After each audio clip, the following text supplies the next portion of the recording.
right, this is Asteria. I'm hosting a chat about all of the different types of music that we see in the Wandering Inn since it's a break week. We're going to go ahead and get started. And sort of one of the very first topics that we're going to kind of discuss is, I hope you guys all listen to them. I sent you the links. We actually have a lot of fan-made music. We've got our very own bard who's been giving us renditions in past discussions, and we actually have somebody who, I forget the name, but they're on YouTube, and you have the links. They're SystemGlitch. And they actually create, right? They've created themed music that pirates actually like written chapters to, and it's pretty awesome. So what do you guys all sort of think of that? Do you want to encourage more fan-made music, or do you think it fits or doesn't fit? I think it's good. Of course, I think it should be encouraged. But I could see reasons why you wouldn't want to. Hey, it's creativity. I'm all about that. Yeah, I think it'd actually be kind of cool to see fans create like more different types of music. Like I know that our bard Descantor is really like getting into sort of, I think you've done like an Irish jig almost and like an Animaniacs themed song. Yeah, I usually don't go for the fan-made music much, but I've been loving Descantor stuff. So definitely check out SystemGlitch's work if you haven't. It's there's only 4 songs, but and they actually did a fan-made intro to The Wandering Inn, like the first chapter. I remember seeing more songs than that, so from SystemGlitch. So maybe it's not on YouTube. Yeah, I may not have found them all. He makes music. Not all of it is TWI related, but some of it is. I'm trying to find his channel, and I keep finding other YouTube channels that are hosting Wandering Inn content that I was never aware of. That's pretty cool. Apparently, a surprisingly common thing. Should get a list together. If you look at the event description, I posted the links in there. Oh, thank you. Yeah, so something fun to check out. Let's see. One of the first topics that was brought up was the fact that like the system itself seems to have it differentiates between skills and songs. So a couple topics that have been brought up with this are like there's actually like native musicians on Innworld, usually like orchestra, but we also have the scream songs from the Garuda. We've got something that the Dullahans do, actually. It was mentioned in chapter 6.3.32. Oh, Dullahan love songs.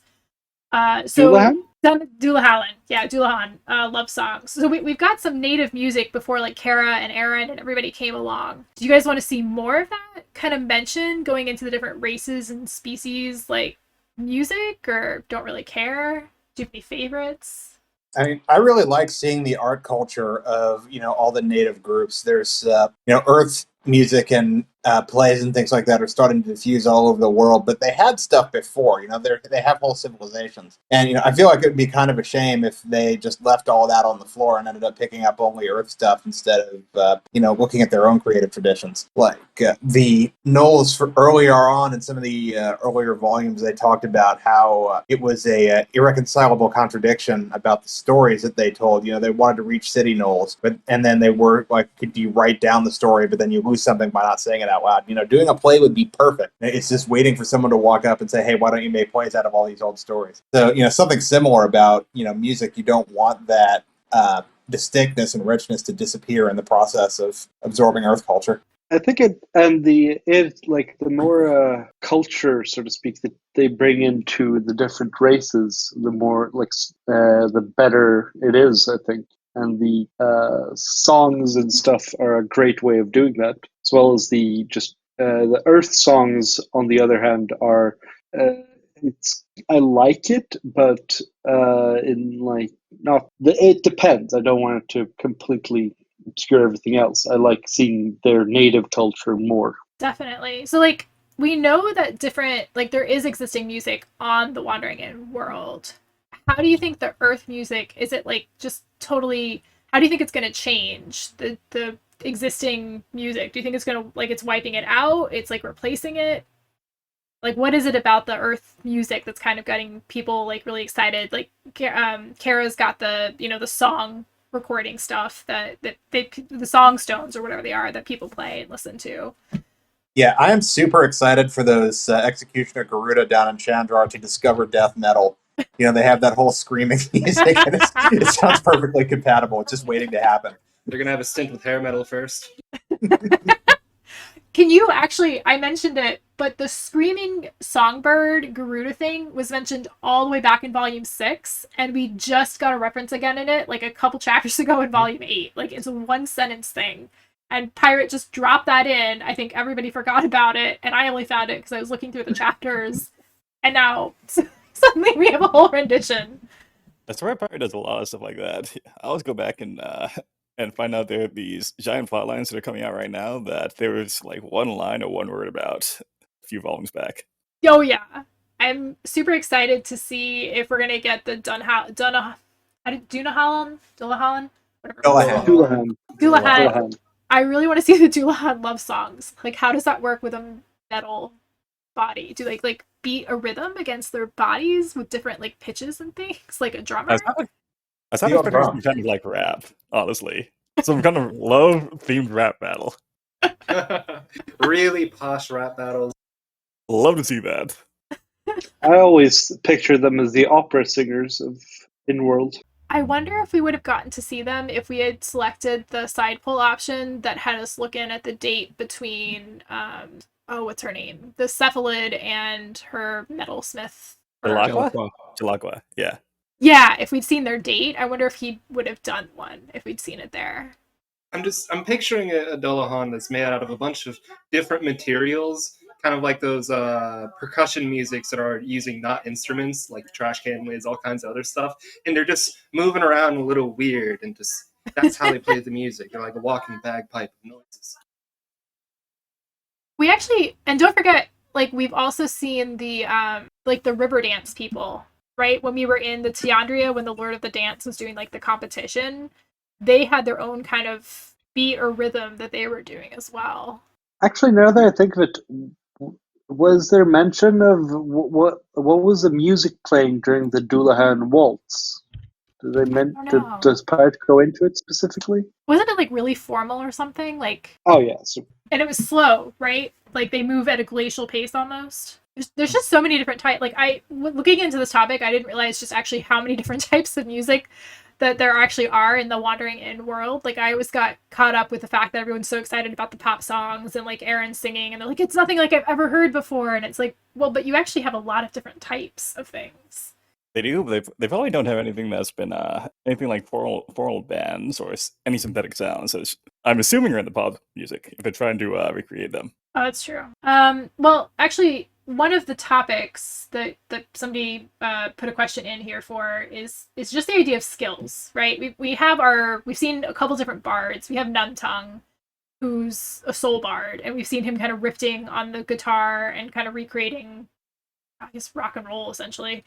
And we've got we'll get into our other bard a little bit later, but any thoughts about like, do musicians actually like learn, like just like how magicians can get spells through the skill system, do you think that like musicians can get different songs? Just think about like Numtongue skills. I think most of them are about power chords, or I don't think they really get songs from it, but they get themes that they can play any kind of music to and get a buff somehow. So almost like musical abilities, like being able to handle the instrument or something really well, or like Erin's I definitely think they have something like that.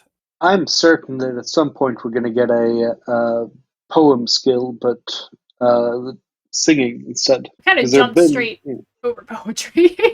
I mean, we've had like the pelt, and that like several guys from Chandrar have had the different poems and skills. Mm-hmm. I'm certain that at some point we're going to get a bard that just sings out like 4 lines of skill.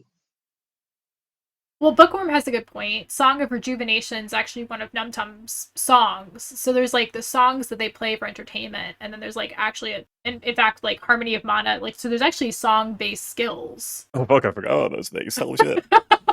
I Yeah. didn't interpret those. Were those actually specific songs, or were those effects that could be granted from singing or playing? I think this skill would function through whatever music he was choosing to play, and the effectiveness would vary. Oh yeah, because lightning melody's in there, and Numdung has definitely played like at least 3 different songs to call down lightning. So it looks like there is some Space basis for trickery. Oh my god. there is some basis for like getting different songs that maybe have like magical effects through the skill system. I wonder, like, if we finally got a Cara point of view chapter. I wonder if she's actually like So one of the things that people brought up was that like Cara seems to like she has quite the repertoire of well the sort of big breadth of music for all the stuff that she remembers from Earth. But I wonder if some of her songs are actually from the skill system, if she has any. It could go either way, because she's already shown that the way her class functions and she acts is she's using like previous information, previous situations, and just doing it well. So much creating things on the spot. So if anyone would get a specific song or skill like that, it would be her. Speaking of Cara, she's one of our other musicians other than Erin. Erin was kind of like the first musician that we met with her singing, and then we've got Cara that kind of really seemed to take over almost Erin's position as singer. So what do you guys think about that? Do you think like Cara as a character evolved from maybe Erin's initial path as like a singer? Because Erin did a lot of singing, right? She hosted those concerts for the Goblins and everything. And now Cara is sort of our major singer, or thespian, actually, is the Steer Rat is saying. But anyway, do you think they're separate characters from the get-go, or do you think like Erin kind of could have taken the singer path but put that aside, and we've got Cara more taking on whatever that role was going to be? I think they're completely different. Isn't Kara's main class a pop star now? She's known as a pop star, but I don't think that's her class. She says her first introduction. No, she says in one of the SMS, like the group chats, that she's a pop star. She's lying. Like her first character introduction, like she presents herself and what's going on as she is acting. She is faking her way through the situations. She's not actually a pop star. She's not actually a this or that. But she looks it. And one part of that would be saying, "Oh yeah, I'm a pop star." Like through the message. They don't need to know you're something else. Huh. Did they? Oh, does that come up in her chapter? Yeah, really early introductions. Like this is old Cara. I mean, it could be kind of like the Golden Knoll, right? Where the Golden Knoll has that as the title, but that's like not their class. So her class is thespian, but that plays into being a pop star or something. Huh. That's true. Or maybe thespian has a disguising ability, or maybe things have changed. I don't know. She's pretty regularly referred to as a pop star in brackets by narrator and people. Well, but Mr. Europe just did post a quote. Oh, yep. Check it out. That's one of them. I'm not a pop star. I'm a Dan thespian. This is an act. I have 2 classes. Oh, so the second class is probably pop star. She says she's not a pop star. She has a second class. Well, no. She doesn't consider herself a pop star, but she mentions having 2 classes. Yeah. She just would prefer thespian. Oh, but no, it could be something else, but it's possible. No, that makes sense what you're saying. Huh, that's interesting. I wonder if her pop star class it must be green. It must be a new class. That would explain why people focus on it instead of trying to figure out what the word thespian means.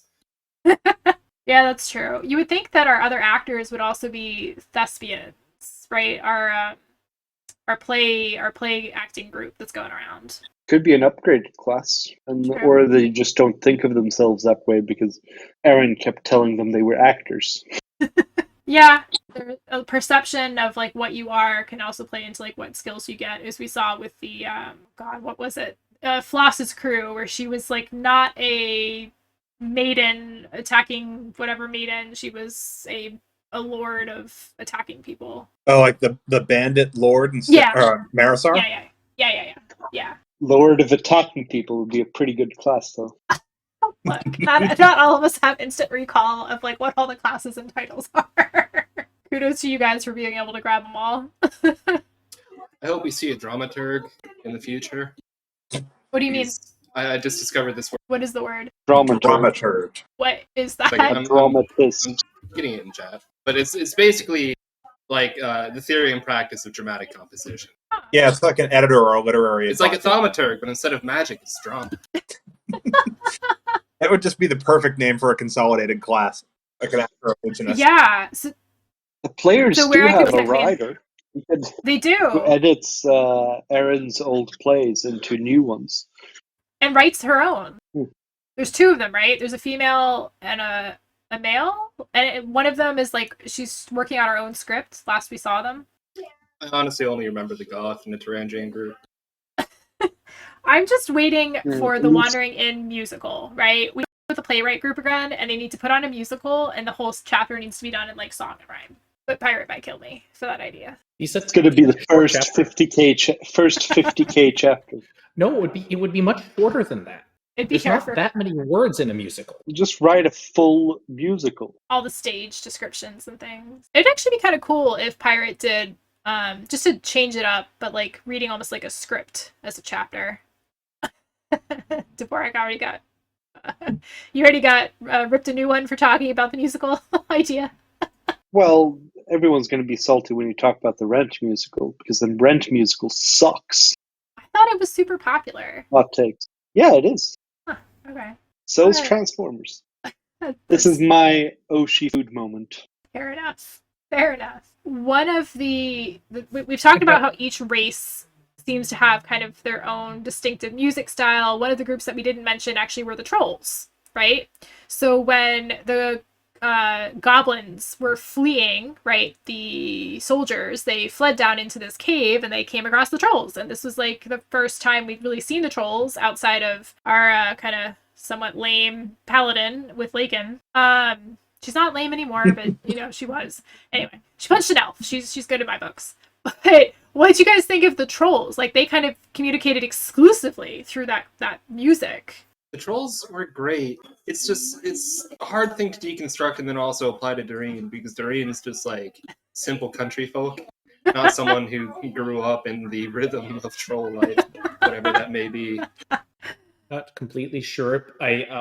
All I want is to petition to make the drummer queen's official title "The Beating Heart of the Mountain." Oh, that would be Hey, perfect. she's not a queen. She said so herself. Nice. What is she? Maybe the big river farm goblin town like peace festival can be Doreen playing drummer as for Seven Nation Army. I mean, it would be awesome if Doreen went and visited like a troll, like the troll tribe, and like got some more character growth, right? Reconnected with her roots, accepted that side of her. I mean, she's only half and half, but it's just some more character development on her part, and it would be kind of cool to see how she could incorporate the whole drum beating aspect with the paladin class somehow. I mean, is that actually all of trolls, or just this? I mean, or just this particular group of trolls, though. I don't know if the whole drumming thing is endemic to all of troll kind. True. It'd be cool if it We was. don't know what other enclaves or groups of them might be like. Do you think Pirate based the troll drummer on the Trolls movie from DreamWorks? There's a Lord of the Rings reference about drums in the deep that I'm pretty sure the Pirate directly referenced in that chapter. Oh, yeah, that makes more sense. Yeah, that was a very kind of Lord of the Rings-esque. Yeah, the dwarf fortress and everything. Yeah, I don't know if it's actually a dwarf fortress, but it is in my mind. I think dwarves tried to live there and they got chased out, if I recall. Like, it was actually straight from, like, a Lord of the Rings reference, now that you mention Yeah, it. I mean, it's still a dwarf fortress, even if there aren't any dwarves in it. It's pretty par for course for dwarf fortresses. It was kind of cool, like, their entire communication style was through, like, kind of the beating of the drums, and Kevin really shined there. If I remember correctly, the Lord of the Rings movies did have drummer trolls, Yeah, you're right, they like did. walking by the army, with big drums. Very important part of a very large army. Man signals. So do you think we'll see the trolls again, or they're kind of like, they were a one-off and they probably won't be mentioned ever? I don't think we'll see them soon, but they could show up again and fill a really important niche. But that would be after, like, a lot of escalation. Which is when you would really need them. I want to see a troll join Numtung and Mersha's band. Oh, I want to see more trolls. I want them to be the next No, species just that- have Doreen join the Mersha band. She fits mentally, right? Jokes. You're so bad. The big problem with the trolls, of course, is that they're kind of confined to their home, since their super drum attacks don't really work outside in the open. Since the whole point is that they reverb around the stone and the. Yeah, like, it's not like the Troll Queen's going to come out and be a giant super weapon. But troll drummers are useful for many logistical reasons, and trolls are big toughies. Kind of like replacement giants, since the giants have pretty much gone extinct. Yeah. Actually, who did which species was it that Rags' tribe made connections with? Ogres. Ogres. Okay. Which I can only imagine as like the old Warcraft 3 style of ogres, and it fits how they interact so far. I've started to think of them as the Warhammer ogres now that there's a bunch of news about them. Yeah, I can see Slightly that. too evil, though. Well, I don't know. We haven't really seen their bad sides, and I don't think those ogres wouldn't mind eating just about everyone. We haven't seen their bad sides, you say, when there was one that basically was going to go out and kill people and rape Ulta. One. Yeah, Lady Pride took out a That was the chieftain. that's pretty bad. The ones with rags are the ones who were left from that clan. Yeah. I'd kind of forgotten about that, but I mean, this boils back to a common theme in TWI. Like, yes, that's a great example of how bad it can be, but don't really know more than that. Dvorak's actually got a good point. We'll probably see more of the trolls and hopefully the ogres and the goblins once we get more into like whatever the high pass monster is, that mysterious one that we've seen a couple references to but haven't really gotten into very much. Yeah, the whole goblins, it's actually been a while since we've really done anything with the goblins. It would be interesting. I assume we're going to get back to them next volume because Ryoko's got that whole quest. Well, we did get the goblin plot when Rags went to the volcano. Yeah, that was just like, that's one. It's been a while since really that's it. I agree. It just needs to be mentioned. No, you're right. You're right. I guess getting back on the topic of music. Oh yeah, you're actually right. Dvorak, Grey Death. When we finally get to Goblin Island, that'll be something big. But getting back to the music. Oh, Barelle the Bard. So this is another major kind of music character that we've seen a few chapters with. We know he's currently on his way to Chandrar, right, with a few other key individuals.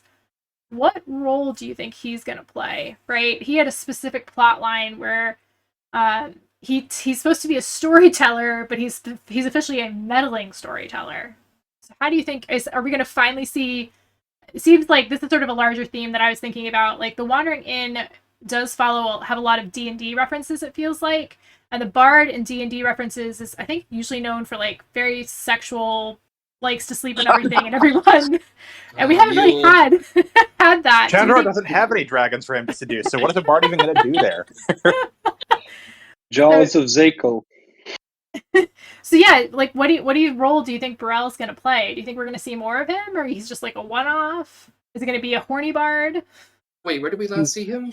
He's on a ship on the way to Chandrar. Chandrar. Was he with Cognita? Yeah. Yeah. Okay. He's with the prince, the Silk Prince. He's definitely going to play into the Horns story at some point. Do you think he'll join them? I can't imagine. I think he'll follow them around, definitely. And I could see him being an interesting, maybe not foil, but someone for Remy to bounce off and be a character. Because they're both people that watch and retell stories in their own fashion. I could really see Remy and the Bard just, I don't know, having a good time. Or really hitting each other. It's hard to tell.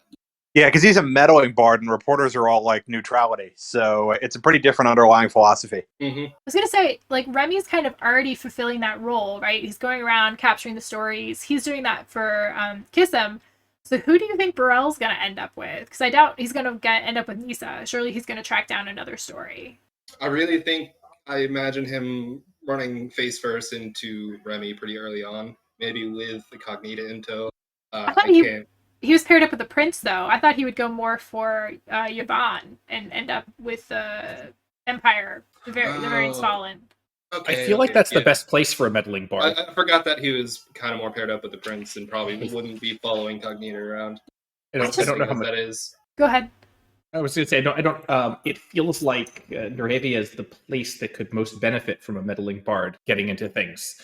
I think they're saying, Remy's already following around Kissenbeer. Pisces is on some, desert escapade with Myrrh, and maybe a bard, okay, but not really feeling it. And Saria the Bandit Queen also maybe, but maybe second Ivlon. So I think that if he was going to go after one of the horns, the place where a meddling bard could most affect things is Nerhavia and Ivlon. Now, that whole thing could actually be a lot of fun, right? Because he messes with things to make sure the story goes the right way. But remember that we have a queen who is a reader that also likes to mess with the story to make sure it goes an interesting way. So how do you see those two skills maybe playing off each other? Yeah, Naravia is We a hardly complex knew ye. society Well, that one at values a time. style. Yeah, sorry. Go on. Oh, I was just pointing out that Naravia is a very complex society that values style and flash over even substance some kinds.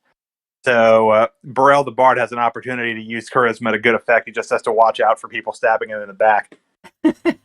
Yeah, I do think Nerhavia is probably the best place the bard could show up and we could see him act his class without having to make it be a whole thing. Yeah. Because that's a giant rat's nest. I just thought of something. He could be the Pied Piper of the metal bugs. Oh, that's a good point. That would be funny. Do you guys all remember that reference with the metal bugs? Oh, yeah. I'm absolutely waiting for that one. Oh, the casual, apocalypse scenario. Unleashing a swarm of Yvonne's. When Yvonne touches metal, she doesn't just corrode them. She infects them with her plague, and they turn into metal-eating locusts that are They currently spread and nesting down in reproduce. the. Yeah, and they're nesting down in the sewers. That's going to cause such a nightmare for their infrastructure. It's as terrifying as plastic-eating bacteria. Yeah. We've got a nanotechnology disaster. Yep. We got a not quite Grey Goo swarm going on. That was the big thing that played into my Moses theory. You can read it up on it on the Reddit. Okay. Well, what was your Horns Moses are theory?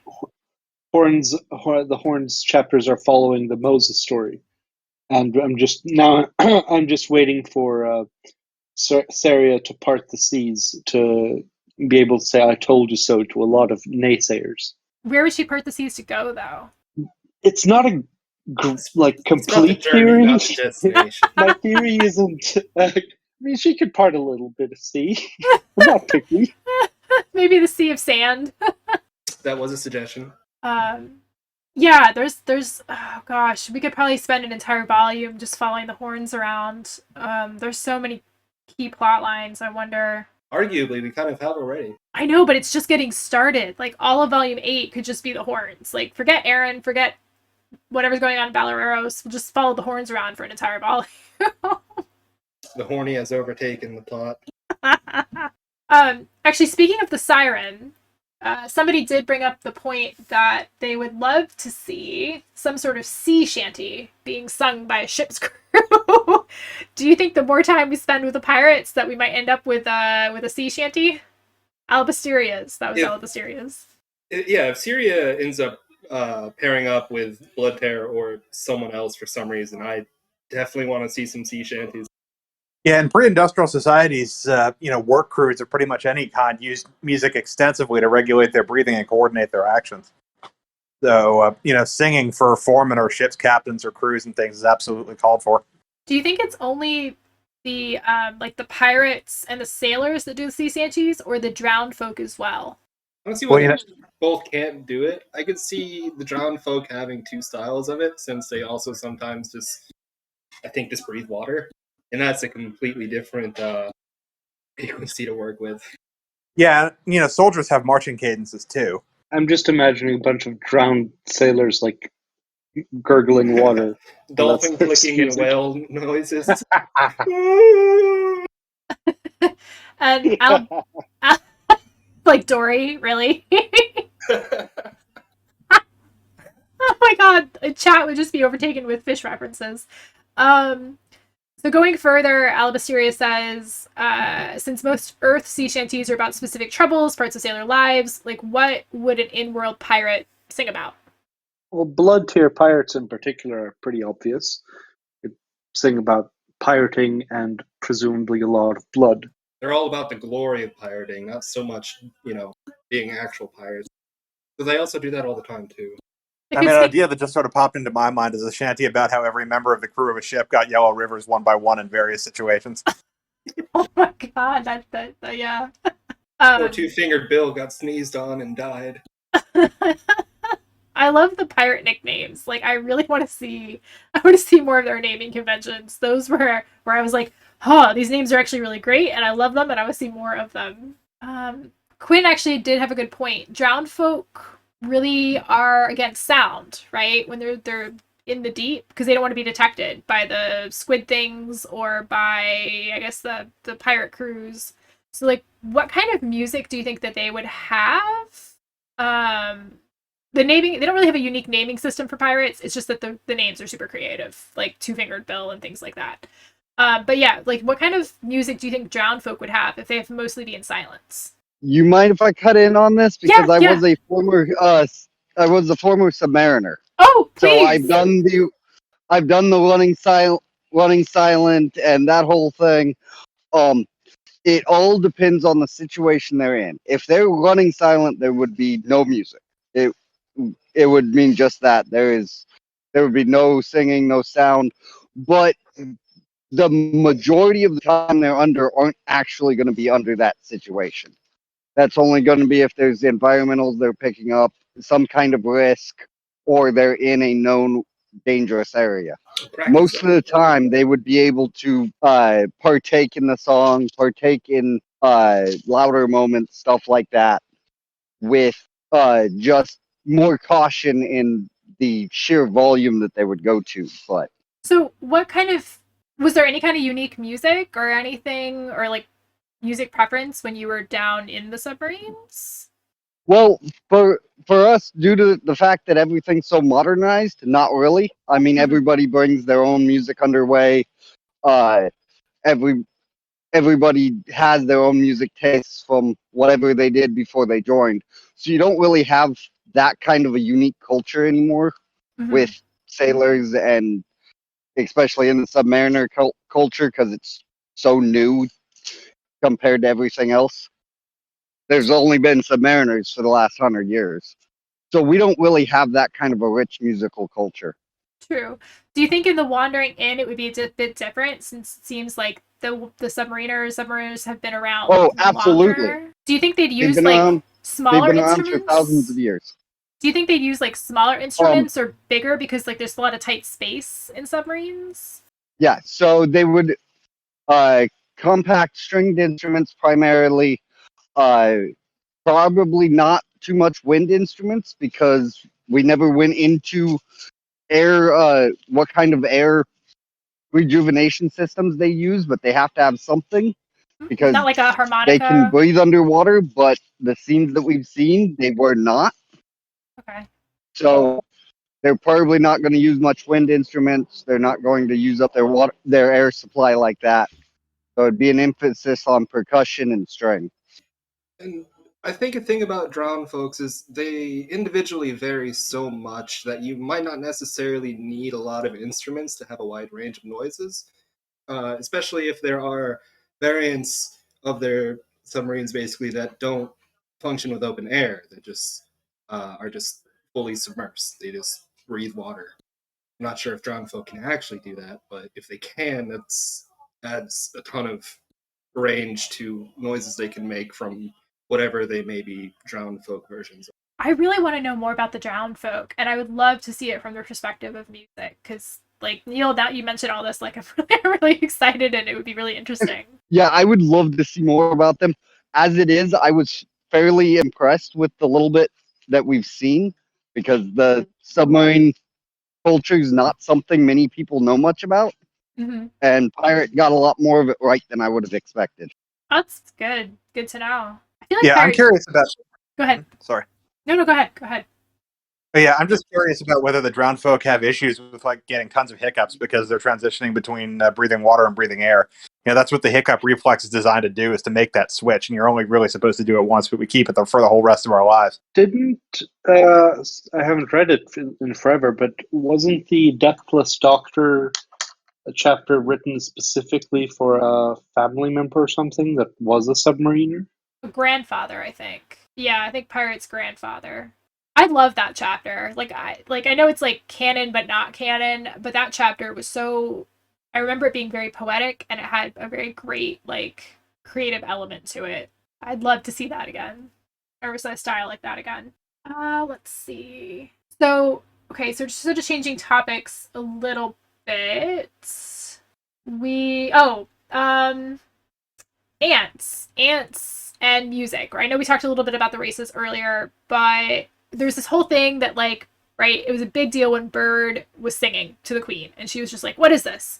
Nobody can do this. And he started singing, and yet as soon as we saw there were here ants, right, we were just, there was like song everywhere. So like, what was going on with that dichotomy?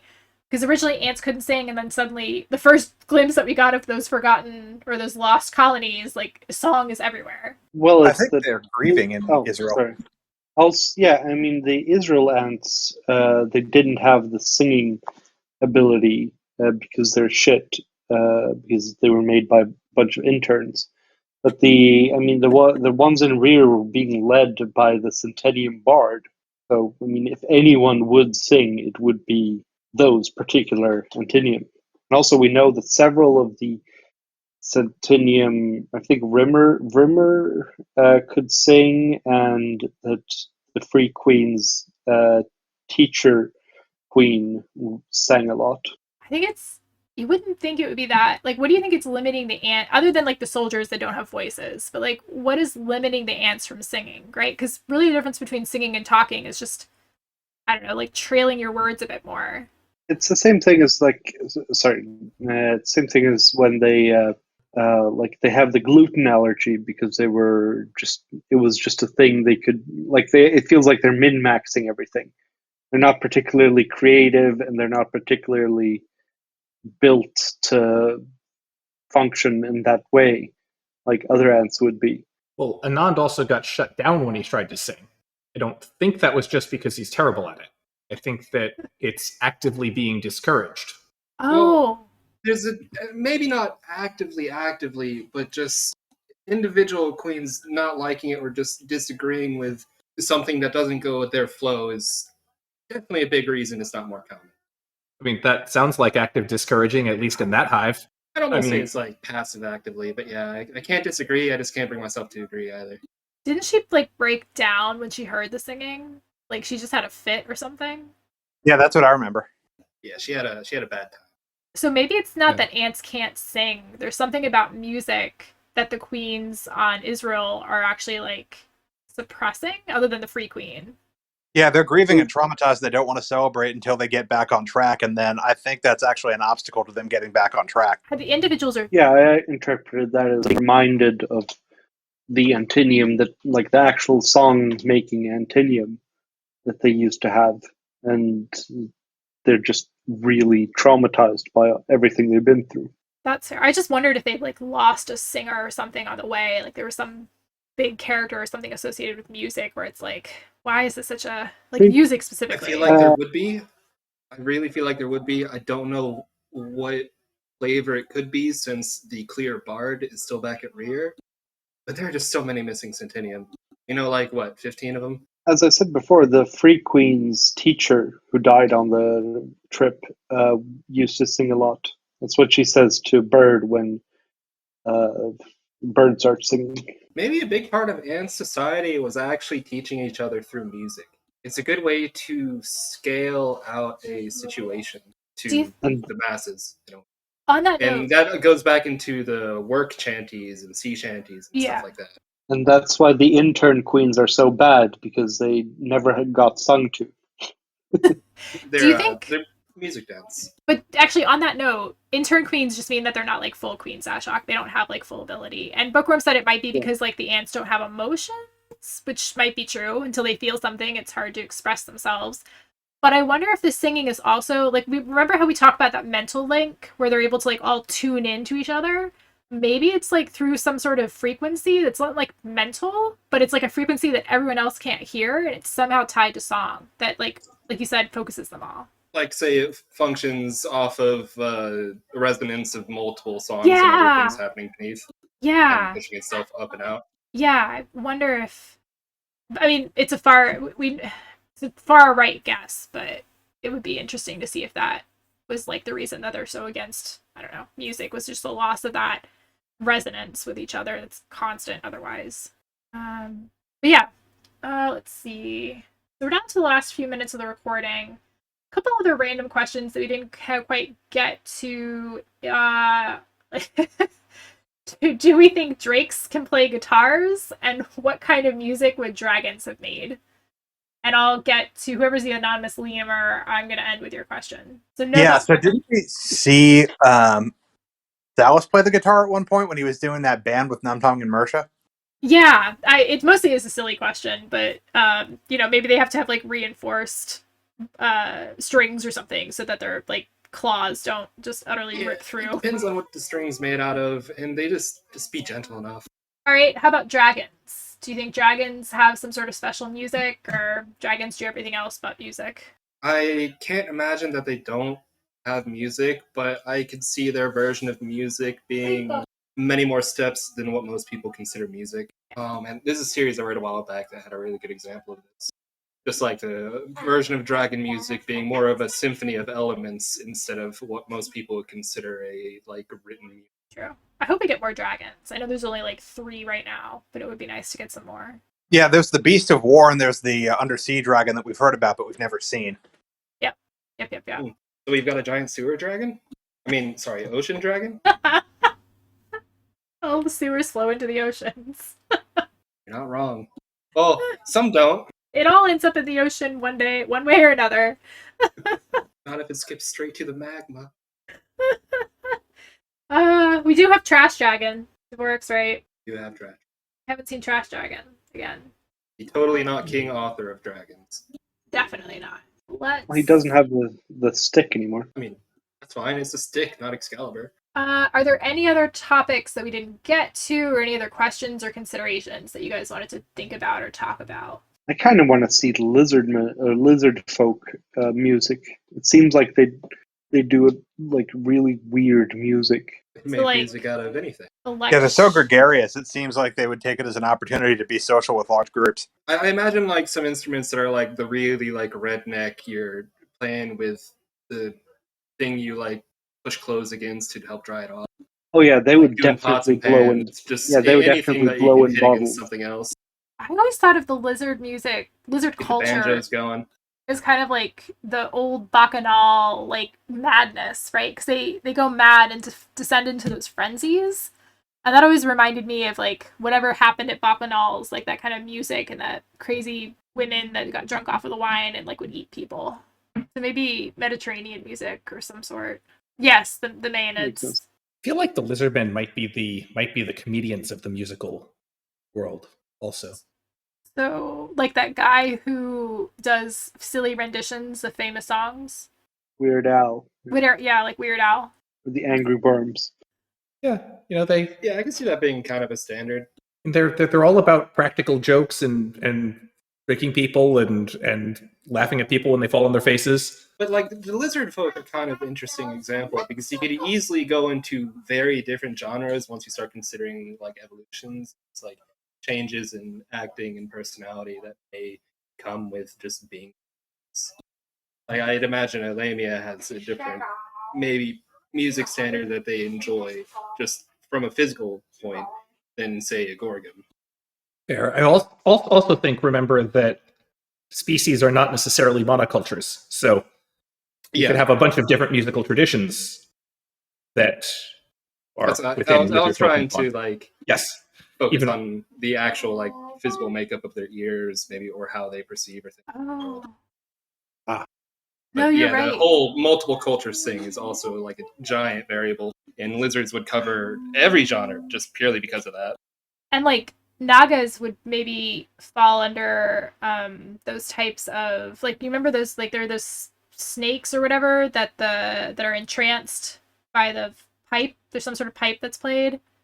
Oh, like King Cobra? Snakes? Yeah, so maybe Nagas are like kind of like King Cobras, where they almost get entranced by a certain type of music. That would be fun. But this reminds me, though, we saw the Selphids, the second mind, playing or having someone play music to try to get in on the action.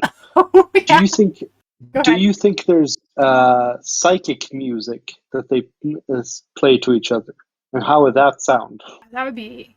I would expect that there would be things that are unique to the psionic, but that's more of a different interpretation of what would be music. So what would be the pure psionic thing would just be a psionic thing. I don't have words for this. Maybe with their psionic abilities, they can trigger the brain to hear different tones. You can do a lot more with psionic. Yeah, so maybe that's what their music is like almost like a mixture of like different tones and like sort of sounds and mixes and things like that. Sound beyond sound, and colors the mind cannot comprehend. It'd be cool to read a description. I would be interested to see how Pirate would manage that. All right, well, we're wrapping up with our final couple minutes. I think sort of the consensus is we would love to see more music for different species. We've gotten bits and pieces, but like just the sheer expressive ability in musical form and culture for the different species is like super interesting, and it's actually a really great way to get to know more about them. Any last thoughts? We need a musical relations chapter. Just to troll people who are looking for another musical MR. rituals, not relations. Musical rituals. I would Music totally be recitals. down. I would be down. Surprise troll chapter. Yes, that would be amazing. Yeah, I think that would be actually, instead of meeting rituals 4, musical rituals 1. I would It's actually go a for that. massive twist, and it's the next 2 rats chapter 2. These rats are getting into music. Oh, yeah. What kind of music would rats listen to? Probably the same as Minotaurs. And I think Minotaurs would do like chant, like the old. Now, is that nurture or nature? Probably nurture. No, it's nature. It's just a coincidence. Oh god, rats evolve into minotaurs. I see. New theory, writing it down. It's like their new supporting Turns out animal. minotaurs are just really, really honorable giant rats. Rats with horns. in fur and muscle. They're like the Skaven, but without diet deficiencies. Yeah. And crack addiction. I mean, warpstone addiction. Minotaurs are just 1,000 rats in a big suit. It's 1,000 rats in a giant trench coat. Skin suit. God. I think Minotaurs would do that like Mongolian chant video that makes the rounds every so often. I always thought of them as doing the Star Trek, whatchamacallit, the guys with the big foreheads. Klingon? They have the Klingon operas. Huh. It's like big singing. They already have the horns. So they have like this low chanting, like meaningful, like singing operas. I think you just want to see opera in the Wandering Inn, which I'm behind. Yes. Hey, vote Cara. Yeah, I Cool. vaguely remember All Cal right, Roos yeah. in some of the earlier volumes talking about how they had lots of drums in their music. He was comparing Minotaur music to the way Aaron sang. Interesting. I have to go back to this chapters. Turns we out didn't- minotaurs have hard rock. Just instead of guitars, it's all drums. Yeah. Or like they beat their chest muscles somehow.